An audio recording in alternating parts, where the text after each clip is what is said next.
мечот со Бастри Суфи, кој што го освои во второто место во категорија минус 79 килограми. Сега одиме уште потешка категорија 92. Реджеп Хајдари против Никола Симович од Србија, ево српскиот представник. Во син дрес го очекува македонскиот надпреварувач.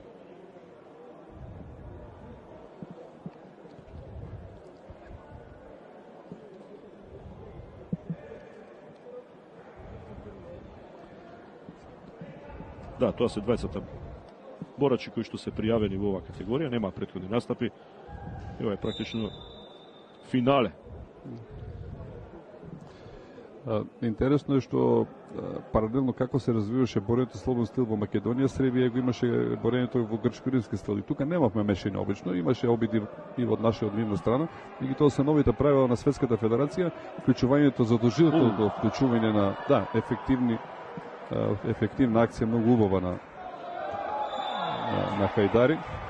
Да, веќе 4 поени освои, меѓутоа она беше чистење. Да, чистење, нешто слично на джудото. Во джудо спортот, да. Има сличности и тука, меѓутоа, нели, различни униформи, различни дресови, така натаму, па и начин на водење на борбата. Да, за 30 на секунди водство 4-0 за Хајдари во дуелот со Симович, кој мора да биде внимателен, иако се вака се чини дека се обидува да има иницијатива, но рековме добро подготвени борачи знаат да го искористат моментот кога противникот ќе тргне и да го навлечат. Убав влез за нога на повторна атракција на Хајдари. Нови 2 поени. Знаете, таму има една ситуација каде што еве и ние би го работеле борењето во грчко-римски стил. Значи тренерите се уште немат навика да го спроведат така како што бидејќи има техники кои се многу блиски и со двата стила. Меѓутоа гледате дека борачот на Србија малце така повисоко стои. Бидејќи тој се надпреварува во грчко-римски стил. И на времето порано во југословенскиот период категориите од 90, 100 и 130 килограми обично се надпреварува кај нас и беа прилично успешни. Затоа што и во слободен стил и во грчко-римски стил тие се боре од високо. Така, и делуваат и се малку постатични во однос на овие да речеме поситните категории, полесните. Ова беше жестоко, настрада еден од снимателите тука на локалната телевизија или настрада техниката, добро што настрада еден од снимателите. Но ева атракција која што само покажува колка е жестината, иако тоа можеби не изгледа така вака на прв момент.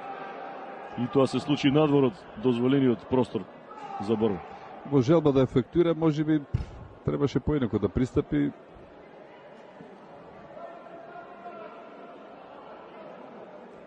Сега е казнет за оваа акција. И тука треба, знаете, некојаш едно е да си храбар, друго е да си тактичен и мудар и ова може да го кошта многу. Ако одлучуваш овој поен, да.